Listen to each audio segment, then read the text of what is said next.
All right, wonderful. Such a pleasure to be with you all here today. And thank you for that wonderful introduction. As mentioned, I'm going to talk a little bit today about my research, my recent book, Edge, Turning Adversity into Advantage. And I want to start with sharing a really quick story. We heard a little bit before around this aspect of imposter syndrome.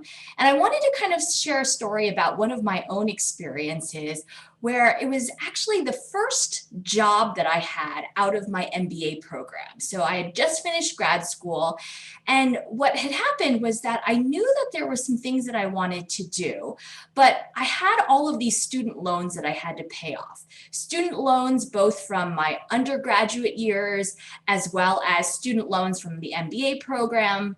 And so I asked all of my classmates, what's the quickest way to pay off student loans? What's the quickest way to pay off student loans?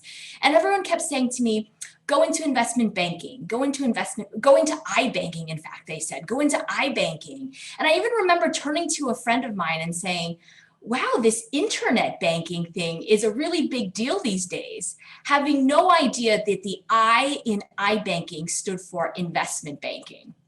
So you can imagine that I had a lot of imposter syndrome going in. And I felt very much like I did after eventually getting a job in investment banking. I had somehow miraculously landed a job in investment banking.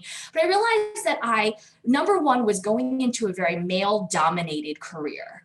And on top of that, I was sort of, I almost felt very underqualified, because here I was, someone who didn't even know that the I in iBanking stood for investment banking. And so I felt very much like I wanted to go in there and prove myself. I wanted to very much take this sort of adversity, being underestimated, not knowing, feeling this imposter syndrome, and wanting to really work hard to sort of prove myself. So I can see all of you in the chat here, and I would love, has anyone experienced sort of a situation where they've really felt underestimated?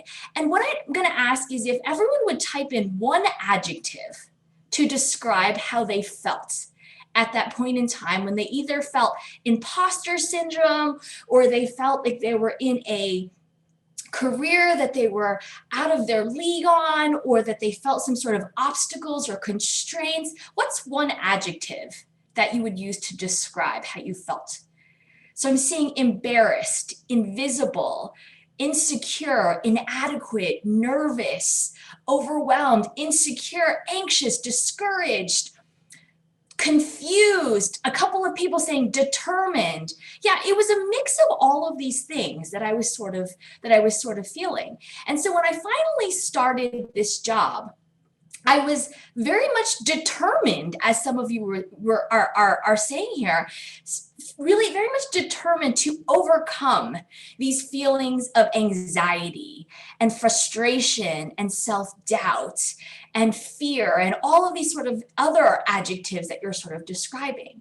So the first project that I was assigned to, I was actually kind of told that this project there was a lot on the line with this project, that not only was this project really important to the organization, but that based on the performance on this project, that the organization was thinking about promotions and who would be sort of, who would be sort of labeled as a top qualifier, or someone who was, worthwhile, like all of these sort of emotions and adjectives around this project. And what it was we had this client it was a mergers and acquisitions deal, where this client was trying to decide which of three targets to acquire. So there was company A, and there's company B, and there was company C. And my job, the part of the job that I had, was my VP had basically come to me and said, this client is trying to decide between company A, company B, and company C. And what we now need you to do is put together a financial model, some sort of a model that helps us decide whether to go with company A, company B, or company C. So my team and I spent about 2 months putting together this model with different interest rates, different states of the world, different assumptions, putting together this very in-depth model that was helping them decide which company to acquire. And you can imagine we put in so many hours and we worked really hard. We put in lots of effort trying to prove ourselves and trying to put together the best model that we actually could. 2 months later, we were presenting this model to both the VP as well as the client. And I'll never forget that as we're presenting, we basically outlined the sort of the model and said, you should go with company B. Here's why, here's what our model says, and all of these sort of things.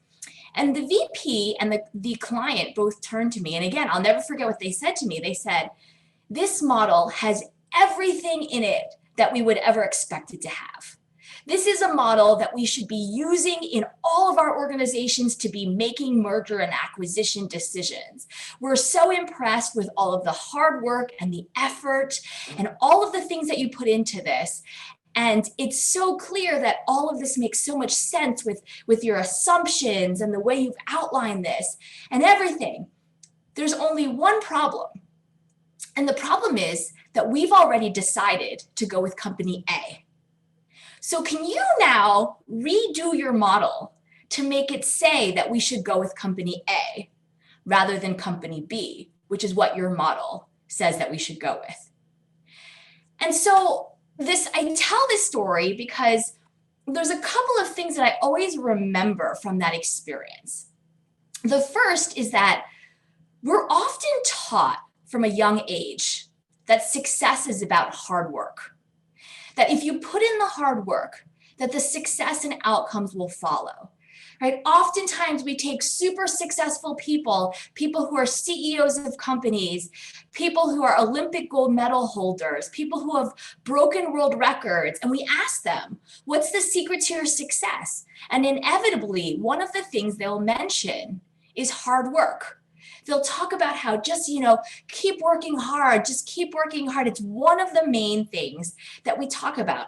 And these days we have such a love affair with hard work and grit and perseverance and putting in all of this effort into our success and outcomes. Except what I find is that deep down, we're often frustrated with this advice that what we're taught to put in the hard work. We're frustrated with sometimes these mantras around put in twice the amount of hard work for half the amount of benefits. The thing about hard work is that it is critical. And yet we know that deep down, hard work alone does not always lead to success and outcomes. That you can take two different people who work equally as hard, and one will inevitably be more successful than the other.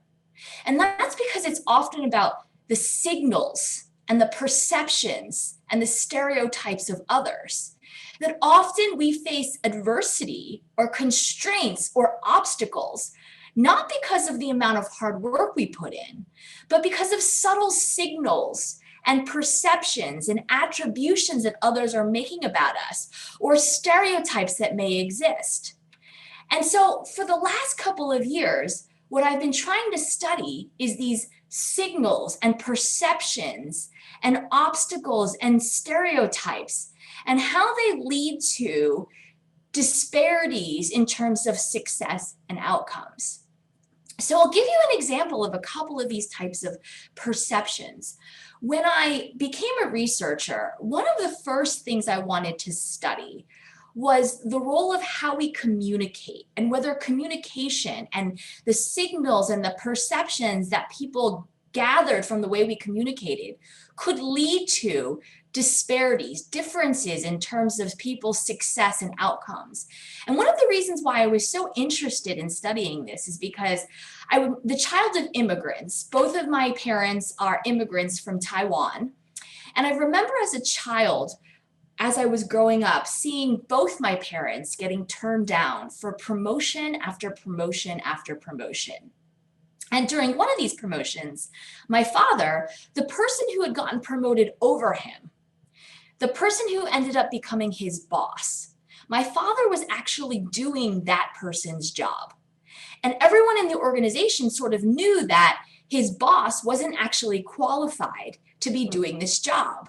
And so my father was doing his job, and even though this other person had gotten promoted over him. And I remember asking my father, well, why is it that you think you weren't promoted? Why do you think you didn't get this job? And he said, I don't know, it's probably because of my accent or the way I communicate or something like that. And so that was one of the first things I wanted to study, was based on someone's accent, for example, could there be differences for the same education, the same person, but just based on accent, that there would be differences in terms of outcomes, like the likelihood of them getting promoted or getting a raise or getting hired into a top management team position or getting funding for their ventures. And time again, I found that there's these very deep differences that would occur based on very subtle signals like someone's accent. But it wasn't just about accent. I started studying this with a whole host of different perceptions such as gender, race, ethnicity, religion, class, sexual orientation, how much technical background you have, all sorts of things, even beyond the general cast of characters that we tend to think about stereotypes as being under, but certainly stereotypes like gender, race, ethnicity, class, religion, sexual orientation, and so on and so forth. And what I found was that time and time again, based on these subtle perceptions, that even all things being equal in terms of qualifications, in terms of quantitative information, that based on these signals and these stereotypes, that there was these disparities. Now we know this, right? So this is something that is not new. And when I would present this work, I would often get asked the question, well, what do we do about this? Right? What can we do to, when we recognize that there are these perceptions and attributions, and we recognize that there are these stereotypes, what can we do about this type of adversity? And the thing is, all of the solutions that were out there, all of the solutions that we even right now we hear about on a day-to-day basis, are these very structural, system-level solutions. What I mean by structural and system level solutions is that what are proposed as solutions for addressing diversity and inclusion and stereotyping and all these types of issues are things like, well, let's try and have more equitable hiring practices. Let's try and attack the pipeline. Let's try and have algorithms to help us do hiring. Let's try and get more women and people of color in top management team positions and as mentors and as examples for this next generation. And all of these things are steps in the right direction, right? All of these things, of course, are things that are helpful and are a step in the right direction. But at the same time, what I found was that all of these solutions were from the outside in, meaning they're structural solutions where for individuals within an organization, it's essentially like telling them, just wait until things get better. We know that the system is perhaps broken, that things haven't changed in a long time, or maybe they have changed, but they've changed far too slowly, or they've changed but created unintended consequences.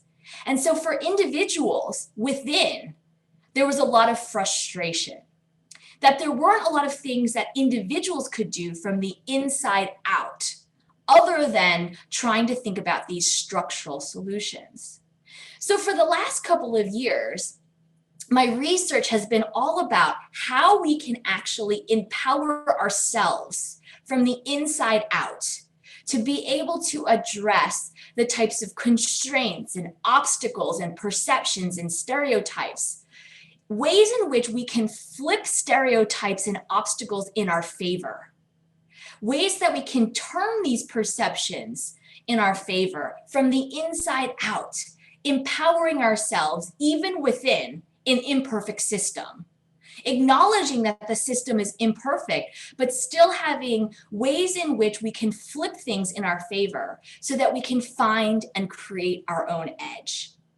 And so this last couple of years of research has gone into the book that I'm going to talk a little bit about with you today, Edge, Turning Adversity into Advantage, and how we can flip these stereotypes and obstacles in our favor. So what I want to start with is what I was talking a little bit about in terms of these perceptions that people will make about all of us. So there are positive perceptions and there are negative perceptions, right? So there's positive perceptions where based on meeting someone or someone seeing your LinkedIn profile or your resume or your biographical sketch, that they might say, hey, this person's really perceptive and competent and logical.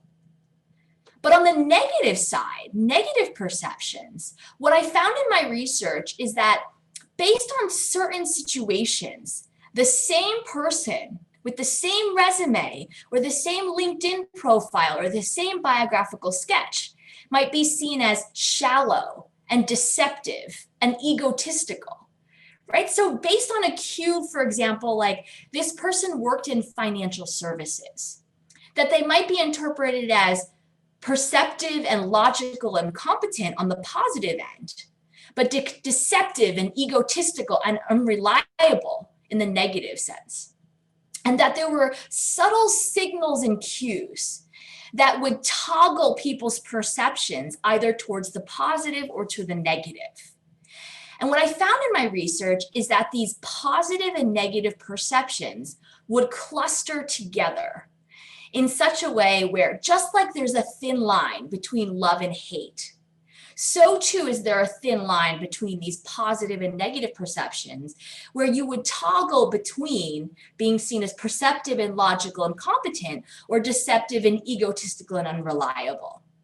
And so what I found was that I could also manipulate situations in an authentic way, in such a way where when someone was being seen as those negative manifestations, that they could flip circumstances in their favor to be seen as those positive manifestations of those perceptions and attributions.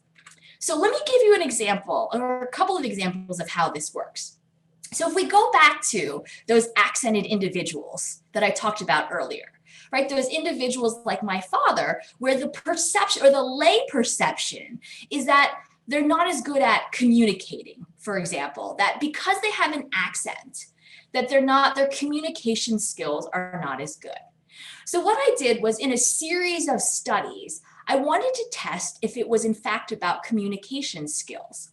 So for example, I would take 4 people with accents and 4 people without accents, and I would randomize the order in which they would present to a panel of investors, for example. So these would be presumably entrepreneurs, some with accents, some without. And they would present to a panel of investors, and I wouldn't ask the investors, who would you invest in, right? Because I already knew that they were less likely to invest in those with accents.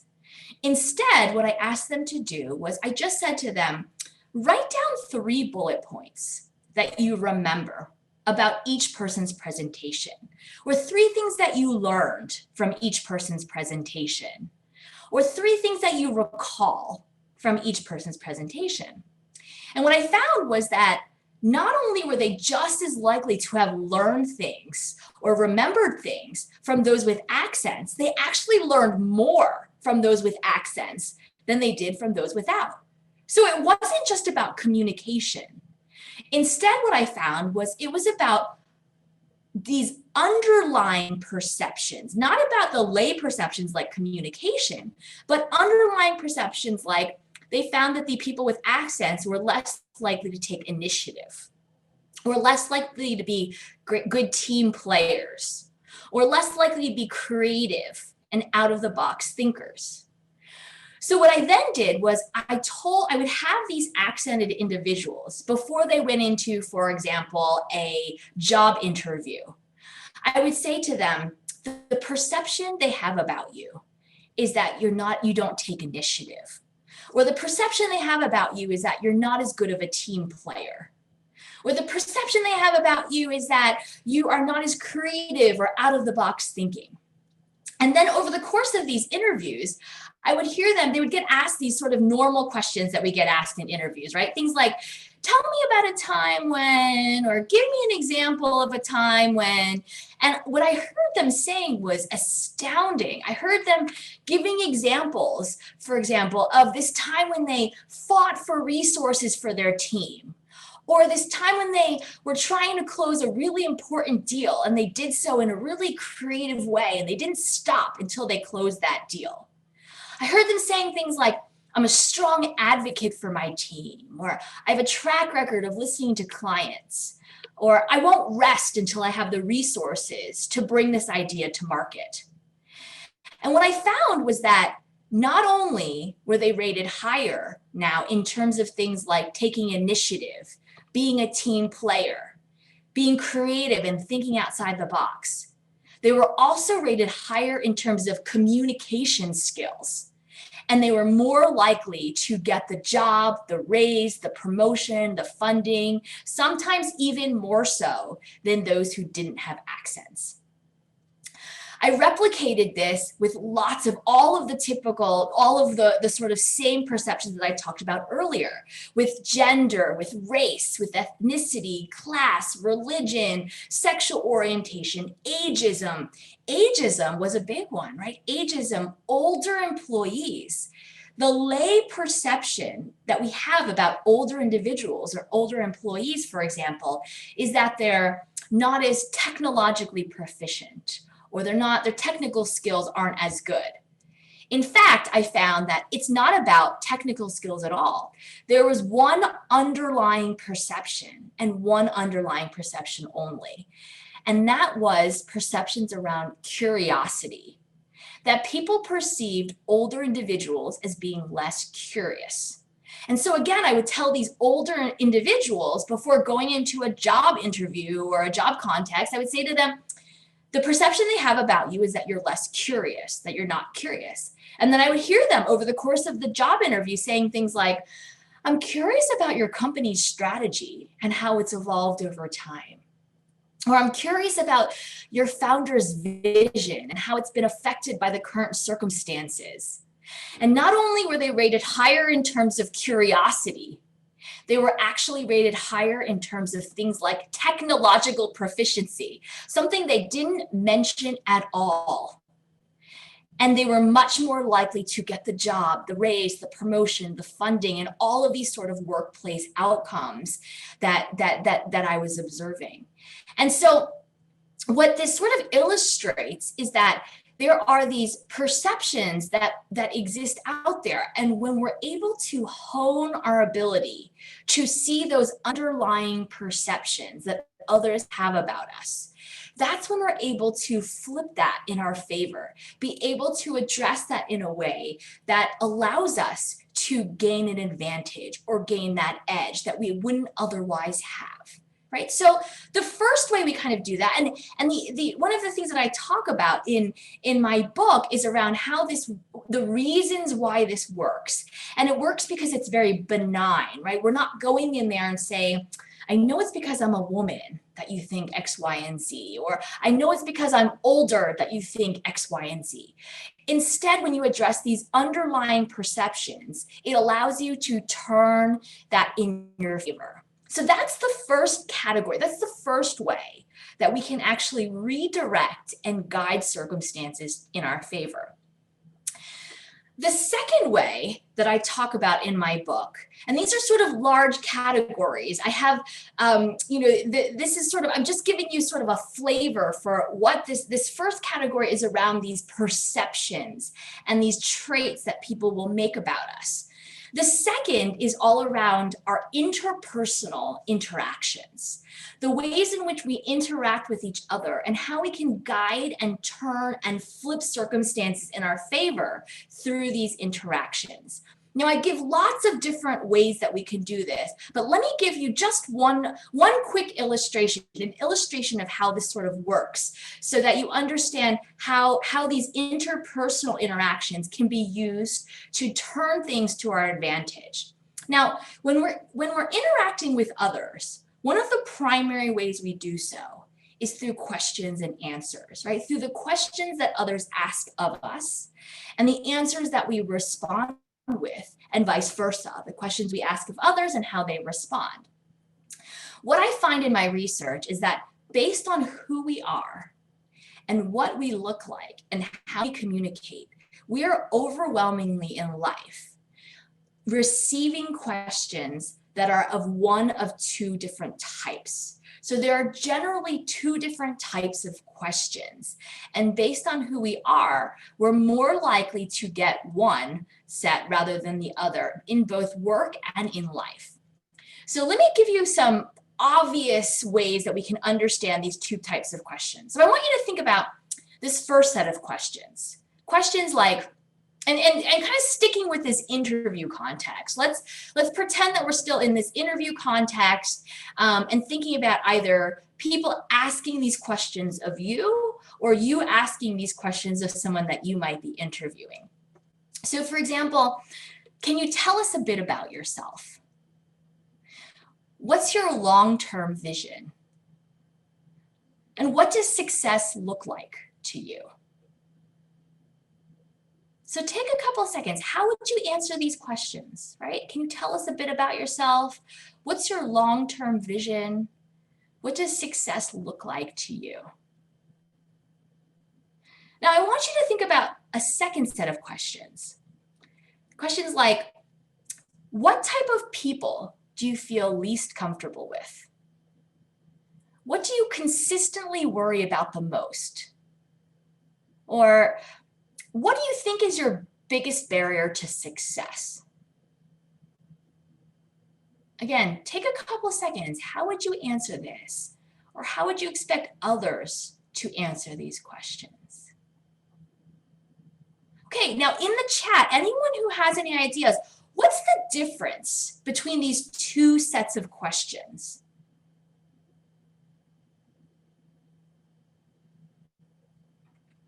Any thoughts on the differences between these two sets of questions? Okay, so one set is sort of more negative and one is more positive. Yep, so the first set tend to be more positive. The second is more negative, right? One set is a little bit more future oriented, right? So the first set is a little bit more immediate. The second one, more future oriented. The second one is a little bit more immediate. One set seems to assume success. The other is about worries and negativity. Yeah, all of these are sort of great responses. So what I find in my research, and again, I'm making this sort of really, really obvious here, but I'll give you some example of all of the different ways that these different sets of questions can kind of unfold in our daily lives. But what I find in my research is that the first set are what are called promotion-focused questions. The second set of questions are what are called prevention-focused questions. So the first set, promotion-focused questions, are about the opportunities, how big you could take something, your vision. The second set are about the constraints and the barriers and the risks behind something. And what I find that's so fascinating about these sets of questions is, again, based on who you are and what you look like, you are overwhelmingly in life more likely to either get asked promotion-focused questions or prevention-focused questions. What I find is that women, people of color, based on your race, ethnicity, sexual orientation, these are all individuals that are more likely to get asked prevention-focused questions. That women and people of color are more likely to get asked about things like, what do you consistently worry about the most? What do you think your biggest barriers are to success? But even less obviously, what happens is that, for example, I find in my research that venture capitalists are more likely to ask entrepreneurs questions that are either promotion-focused or prevention focused. So women entrepreneurs are more likely to get asked questions like, when do you think you're going to hit your break-even point?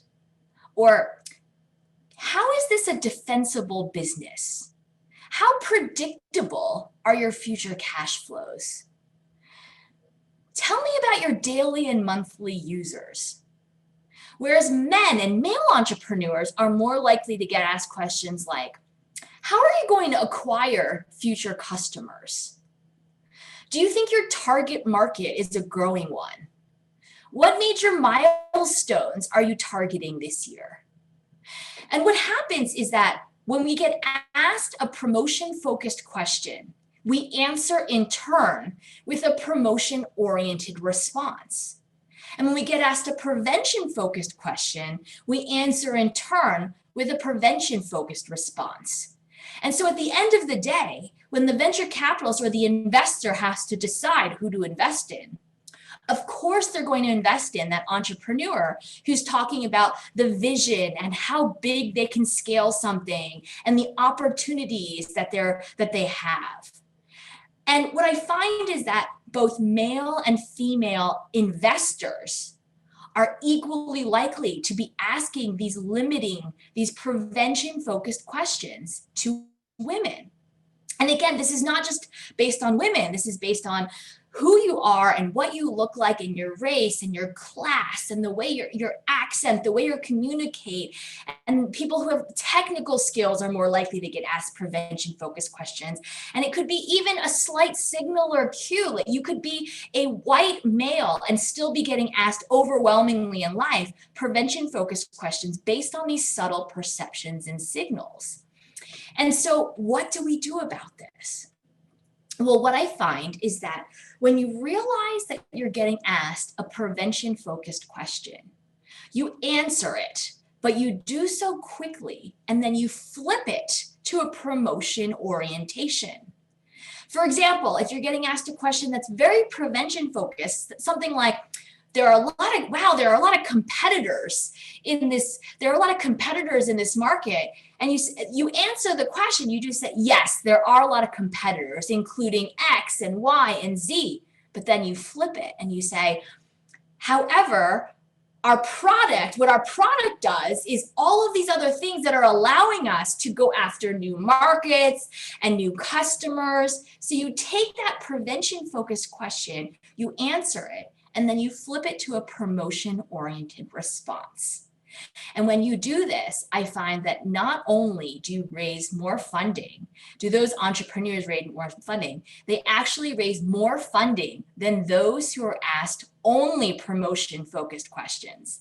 They actually gain an edge over those who were asked those promotion-oriented questions. So the second way that we're kind of discussing here today around how to turn these perceptions and flip these perceptions in your favor is around these interactions. Now, prevention and promotion focused questions is not the only way. There's lots of different types of questions that we get asked, and there's lots of different ways that we interact with people. But I wanted to kind of illustrate this with one example for you today. But I talk about in my book lots and lots of different other ways that we can think about how we interact with others and flipping that to our advantage. The third way that we sort of can guide and redirect and turn these perceptions in our favor is through our trajectories. What I find is that not just, right? So the first is around these traits, these perceptions around how competent is this person, how much initiative do they take, how much do they think outside the box, these sort of underlying perceptions. The second is around these interpersonal interactions. The third is realizing, what I realized is that, and found in my research, is that, again, based on who you are and what you look like, you fit into, people are more likely to put you in a certain category of trajectory that you fit into in their minds, one type of a trajectory. So there are a variety of different types of trajectories out there, but for example, one trajectory would be the distance traveled trajectory, right? That they perceive you as having come from humble beginnings. And they want to understand the distance that you've traveled to get from your humble beginnings to where you are now. And what they want to try and understand is, where were you in those humble beginnings? Where did it get you to now? And how does this help them understand the potential that you have in the future? And so understanding that that's sort of the trajectory that they've placed you in allows you to guide that trajectory in a way that fulfills the sort of where you're going in the future. Another example of a trajectory is a second chances trajectory. So for example, maybe some sort of experience in the past that you're no longer doing at all anymore, and they want to understand why that abrupt transition, why that sort of, what's that second chance, what's that thing that brought you from something that was very, very different to where you are now, right? And the more you sort of understand that that's where they've pigeonholed you and that's where they've placed you, the more you can guide and redirect that trajectory. Another one is the zigzag trajectory. Maybe you've done lots of disparate things that sort of connect, but what they really understand is, where's that cohesive narrative from all of these zigs and zags that you've kind of made throughout your life. And so when we understand the sort of trajectories that they're perceiving us, we're more able to sort of guide and redirect them in these ways. So we've talked a lot so far about guiding and redirecting, and this whole notion around flipping these perceptions and these stereotypes in our favor. But guiding is only one piece of how we ultimately gain our edge. Now, the guiding piece, the piece of this is this aspect that, even though, so my book is entitled Edge, and it's about how to gain an edge, but the E, D, G, and of edge actually spell out the components of this framework, where the E stands for enrich, the D stands for delight, the G stands for guide, which we've talked a lot about so far, and the final E stands for effort. So I want to talk through each of these pieces just a bit. The first E stands for enrich, and it's about how you enrich and provide value in any situation or context that you're going to be in. We talk a lot about self-awareness, but this goes beyond just self-awareness, because it's about self-awareness and also understanding that self-awareness is really also around how others see us. That how we enrich and provide value is going to differ based on the context or the situation or in the environment that we're in. That you change one variable, like the industry that you're operating in or the mix of people that you're with, and the ways in which they see how you enrich and provide value is really going to change. And so this is why it's so critical to understand, what are those underlying perceptions that people have about you, and understanding that those underlying perceptions are going to be different based on the different situations. And how do you understand who you are and your self-awareness with those circumstances in mind? So what I talk about is how, and sometimes, I get this question that, how do we actually think about how do we think about this? And oftentimes the question is also around like authenticity, right? I've talked a lot about this guiding piece, and sometimes it almost feels like it's inauthentic, right? That we're managing impressions, or that, we have these examples. We all know somebody who we've seen like kissing up to the boss, for example. And we're like, oh, like, I don't want to be that person. That just feels like gross. I don't want to be that person who's strategic in that.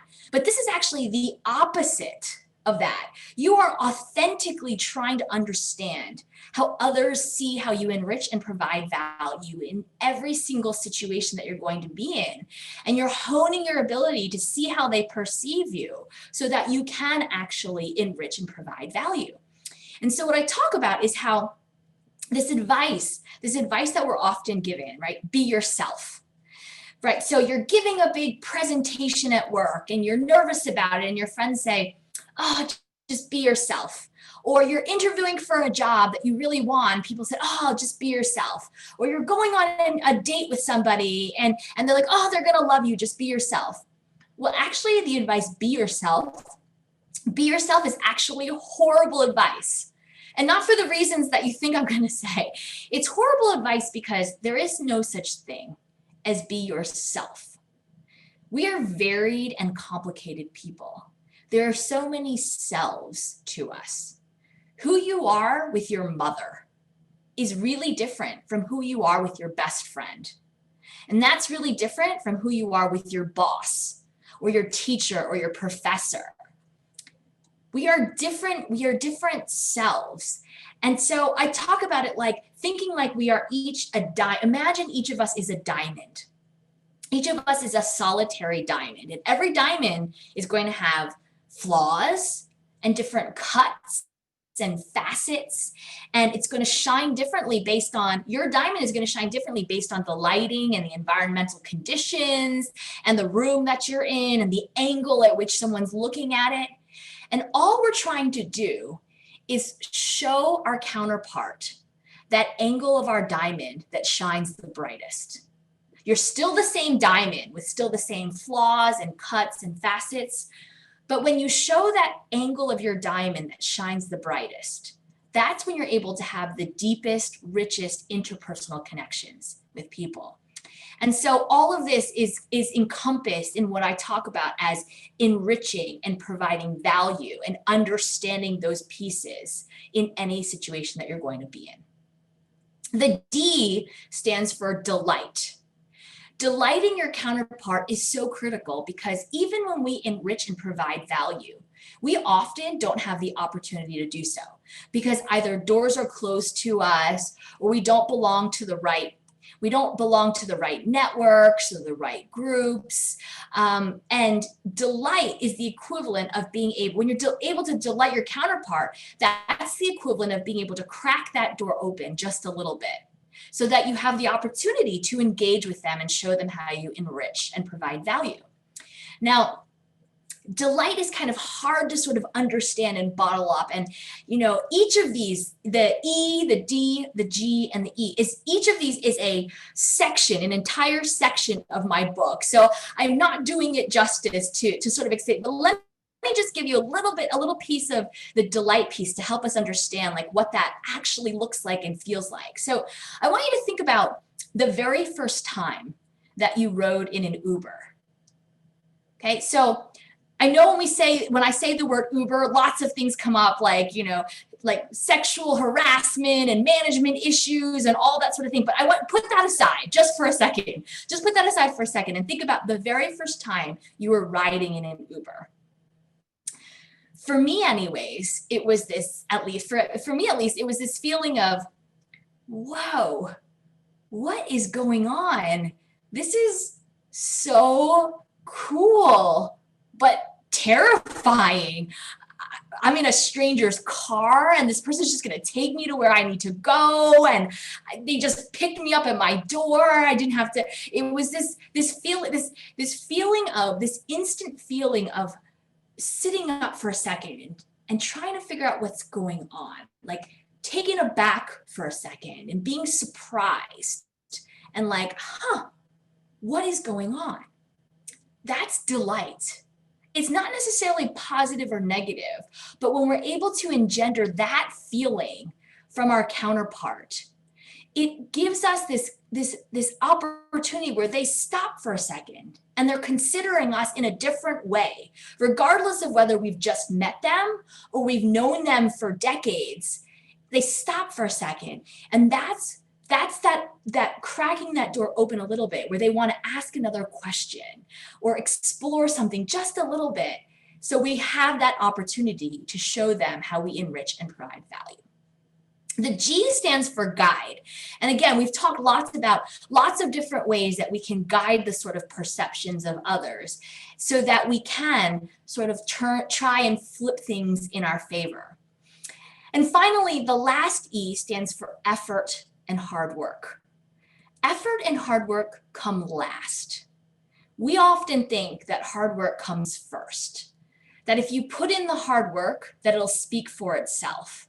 And that's where I sort of started, that if you put in that hard work, it'll speak for itself. And yet we know deep down that hard work and effort alone are not enough. And that's why effort and hard work come last in this framework, because they're critical. But yet when we know how we enrich and delight and guide, that's when our effort and hard work actually work harder for us. That's when we start to get those tailwinds. That's when we see that effort and hard work paying off. Because this sort of work twice as hard for half the benefits. Why not work twice as hard for twice the amount of benefits? Knowing how we enrich and delight and guide, that's when our effort and hard work really work harder for us. And that's when we're able to gain that edge. So thank you so much for joining me here today. It's such a pleasure talking to you about this. We do have some time for questions. We have about 15 minutes for Q&A. So I would be happy to, there's a Q&A. You can feel free to either type it into the chat or in the question and answer section. And I'll try and get to as many questions as I can. Okay, so I see one question that comes in that says, how to prevent the bias based on one's name during the screening process.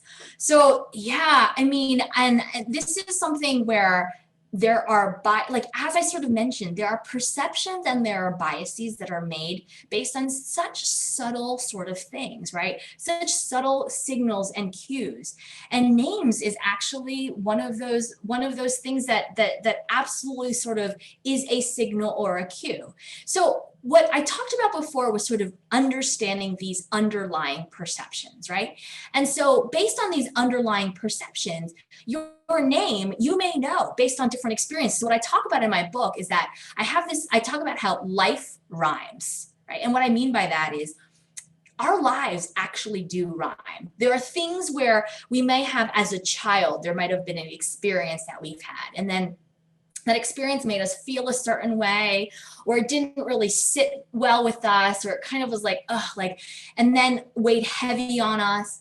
And then later on in our lives, we then get, you know, something else happens in a completely different context, and we feel that same sort of feeling, right? And over the years, based on one's name, there may be things that we've experienced. So what are those underlying perceptions that you've experienced? And how do you actually address that? Like if our names or some sort of a signals is emphasizing or suggesting to someone that maybe we aren't as good at taking initiative, for example, is sort of one of those qualities that I mentioned before. How do we actually preempt that? What are the ways in which we can do this? And so what I talk about is that these signals and cues are very, very personal, in the sense that, you know, I always get people saying, like, what are the 5 steps that I should take to gain an edge? And I wish that I could say, like, okay, step 1, do this, step 2, do this, step 3, do this. But the thing is that each of us we're individuals where those underlying perceptions that people have about us are going to really differ. They're going to be very individual. So the more we try and understand our own, honing our own intuition around what those underlying perceptions are, the better we are at being able to understand how we enrich and delight and guide, and how we uniquely can gain our own edge. So to kind of give a little bit more concreteness to this, what I find is that, so I have one chapter in my book where I pretty much insult everyone, like everyone in the world, because I say, you know, the common stereotypes of women are this. The common stereotypes of people who are, you know, the common stereotypes of blacks are this. The common stereotypes of bankers are this. The common stereotypes of people who are Black women that are bankers are this, right? So I insult pretty much everyone in the world by talking about all of these stereotypes. And then I talk about how perceptions, about 80% of it are based on these stereotypes. So that sort of gives you this this sort of, some sort of a foundation. But 20% of it, a large 20% of it, is around individual sort of nuances around that, right? So I could take another Asian woman professor, and both myself and that we would have lots, very, very different perceptions that are bestowed upon us.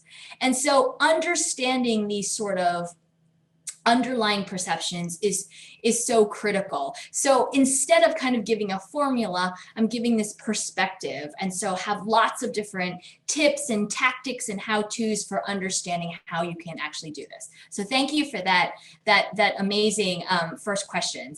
Okay, I'm seeing lots of questions here, so I need to pick up the pace a little bit. Okay, second question, how important are soft skills in navigating the workforce? Too much emphasis placed on academic, in my opinion, to the detriment of basic communication and social skills. Yeah, I mean, I have been like telling people for decades or years, right? We should stop calling them soft skills. We should call these power skills, or we should call these like critical skills, because they're not really soft skills. These are what I sort of emphasize, and this is so true, that all of this really is about the fact that perceptions and signals and attributions are what dictate so much of success and outcomes. So these are really critical kind of things, but understanding how to do this in a really authentic way, where I talk about how, perceptions and stereotypes are absolutely sort of the poison, but they're also the anecdote. They're also the antidote, right? They're also the cure to this, because if everything in this world was decided purely based on quantitative, like formulas and quantitative things, then everything would be decided. There would be no room to sort of guide and redirect and show how we provide value and enrich. And so this is how we actually can create an advantage and an edge for ourselves in a very authentic and real way. Okay, let's see. I'm trying to see if I'm doing this in order or not, but I'm going to try and go down this list hoping that it's in order. What advice do you have for gaining honest feedback regarding perceptions others have of you? Yeah, it's so critical, this ability to not only gain honest feedback, but also we need that feedback to be able to hone our ability, our intuitions around how others perceive us. So I have tons of sort of questions and exercises and ways in which you can sort of do this. Let me give you one example. And it's actually an exercise that I do with my students. And again, like I wish I could, I'm like trying to talk really fast because I know there's lots of questions here. And this is like an entire 28 session course that I have, as well as like a 272 page book, right? Where each of these is sort of a section. So let me just give you like a really quick example, because I want to give you something to sort of understand what these questions and exercises sort of look like. So one exercise that I do with my students is called the 10 no's exercise. And what they have to do is, over the course of a week, they have to get 10 people to say no to them. It has to be 10 different people in 10 different contexts, and they have to write a short paragraph about each of these no's. They have to also come prepared at the end of the week to present one of those no's to the rest of the class. What we discover is astounding, because here's the thing. We're so used to, in our lives, trying to get people to say yes to us, trying to get people to like us, trying to get people to agree with us. All of our interactions with people are around trying to get people to say yes, trying to get them to agree with us, trying to get them to see our point of view, trying to get them to agree with us, all of these sort of things. That when it's turned around, and now the point of this is trying to get them to say no, we discover all of these sort of things about how people perceive us, how people interact with us. We realize, like, wait, why is this person using this tone with me and communicating with me in this way? And why am I going to this person now? And why am I communicating and using this tone and this style and all these sort of things? We start to hone our ability to see how people really do perceive us. What are those underlying perceptions? Because what we're trying to do is really understand something that we haven't seen. We're trying to build a new muscle, because our muscle before has always been around being agreeable and getting them to like us and all of these sort of things. And so I talk about how these exercises, and they build upon each other, how these exercises allow us to, over time, hone our ability to see ourselves, see how others see us, so that we can ultimately be better at authentically, in our own way, delighting others and guiding others, and so on and so forth. Okay. Next question. How would you say your identity as an Asian American has shaped and motivated you in your research in these various topics? I think tremendously. I mean, I think not just my identity as an Asian American, but also my identity as from everything, from the fact that, like, I grew up living on a farm. I grew up the child of immigrants. I grew up at a very early point in my life. My mother became a single mother. All of these sort of things, I feel like our identities really factor into this. And it's, again, this is really critical because we're all very unique beings. We're complicated and varied individuals, where these unique factors are what we need to understand so that we can hone our ability to see how others perceive us. So I think that that's I think that's something that's really critical. It also, I think I think all of this goes to say that there are ways in which we can understand this perspective and then be able to provide this perspective in unique ways as well. So so I think that's really informed a lot of who I am and my diamond, right? And the ways in which I try and understand my flaws and my facets, and the way that I'll shine my diamond the brightest with my counterpart. So thank you for that. Thank you for that question. Okay, next one. How do you empower yourself in the workplace when you're beholden to a lower role in the hierarchical structure? Yeah, I mean, again, this is the point about this outside in versus inside out, right? A lot of times we're being told, like, yes, we know that this system is imperfect. Just wait, we're trying to make it better. And yet we've been talking about this for so long, and we've been talking about diversity and inclusion and all of these things for so long. And so the perspective I really take is that we not only but we should be empowering ourselves. We should be empowering ourselves from the inside out. So leaders also should be thinking about this in terms of, it's not just like, leaders should understand also that when their employees or their team members or their people are empowered and feel like they're bringing the ways in which they enrich and provide value to the table, it actually enriches everyone else. They work smarter, they work more efficiently, they're happier, they're more satisfied. All these things sort of happen. So I would say, like, you can empower yourself from within. You can empower yourself by, again, following this sort of framework around knowing how you enrich and delight and guide, and so that your hard work doesn't sort of make you feel frustrated. In fact, it makes you feel like you're getting these tailwinds. Okay, are there any circumstances where you would want to fully address prevention-focused questions, and can they strengthen your application? So yeah, you do. I mean, I think part of the reason why those who take prevention-focused questions and flip them to a promotion orientation do better than those who just received promotion-oriented responses is because you do address it. You address it, but you do so quickly.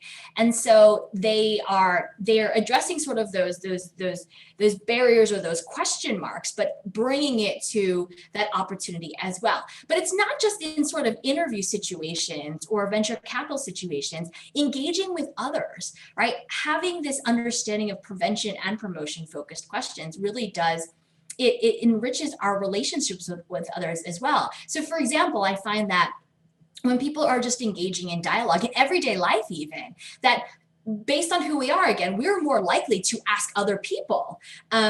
So prevention focused questions or promotion focused questions based on who we are. And yet when we realize that, for example, someone we're in conversation with is staying very much at the prevention level, they're talking about the nitty gritty and sort of like all of that kind of stuff. And then we sort of inspire them to talk a little bit about the bigger vision or the opportunities or something that's much more at the promotion level. We actually get to know them better. They like us better. We have a deeper, richer interpersonal connection with them. Same thing as if there's someone staying at that promotion level. If we notice that they're staying very high level and yet we then ask them some things and get them to talk about the more nitty gritty, again, we have that better relationship with people. So this actually helps us not just in the workplace, but also in our everyday life. Okay. Do you think perceptions can be eliminated by people being made aware that they have perceptions that impact people's ability to get jobs, move up in a corporation? Similar to people finally coming to terms with the fact that innate bias is something we all have that can negatively affect how we react to people based on their gender, race, ethnicity, and so on. So I think one of the reasons why I talked about how the guiding, especially around these perceptions, and the ways in which I found that we can guide and redirect are so powerful is because we do so in a really benign way, right? So when we go in there and we sort of say, like, we talk about the ways in which we're curious, for example. We don't go in there and say, I know it's because I'm older that you think X, Y, and Z, because what's going to happen is that you're going to just get defensiveness. That person's going to say, oh, no, I would never think that, even if they do, right? So a lot of times, and even in a softer way, when you point out some of these perceptions, regardless of whether they're implicit or explicit, it makes people feel a little bit defensive. So instead, in my research, what I find is that when you're able to identify that underlying perception, those positive and negative, right? Those positive and manifestations of it. When you identify that positive side of it, you're able to talk about it in a way where there's no harm, no foul, right? If you talk about how curious you are, like, I'm curious about your strategy, even if that wasn't the perception they have about you, again, there's no harm, because you're just showing them how curious you are. And so understanding these clusters, and I talk a lot more about this in my book, these clusters, and how you actually address innate and implicit perceptions in this way is a lot more powerful than doing so in any sort of other sort of more upfront way. So I hope that sort of helps. Can I apply this edge to my company or department? Often my department is underestimated with our capabilities. We are often questioned when a project is handed to us, and it always takes to the project end for everyone to realize that we are quite good. But then we feel like we have to go through the process every time. Absolutely. So today I focus very much at the individual level, but this applies not only to departments or units, but it can apply to entire organizations. Organizations and companies and departments, you can think about the ways in which you enrich and provide value. And that allows you to also think about how you can manage and guide and redirect these perceptions at a unit or department level. So I talk about examples of companies that have done this, right? So I talk about this gas station that's called Buc-ee's that was able to actually redirect and show how they enrich and provide value. And when you think about a gas station, there's like sort of lots of negative connotations around this, but I talk about how they were actually able to gain an edge with sort of identifying these kind of things. So lots of examples of companies and institutions and organizations that are able to do that. Okay, last question and then we'll wrap up, which is, what are good strategies for identifying your own unconscious bias? Yeah, so these also, right? So it's not just the sort of perceptions that people are bestowing upon us, but it's also the perceptions that we may be bestowing upon them. So again, lots of different questions and ways, and like the 10 no's exercise that I talked about before, that's one example of, we also start to understand the unconscious biases or perceptions that we have of others. Like, why are we now going to certain people? Why are we now reacting in these ways? So there are a host of different ways in which we can actually think about this. And so I have in each of these chapters, so each of the sections of the book, there's one, the first section is about enrich, the second section is about delight, the third section is about guide, and the last section is about effort. And weaved throughout all of these are principles and questions and ways to think about this. So thank you for all of these phenomenal questions. Such a pleasure being here with you all today.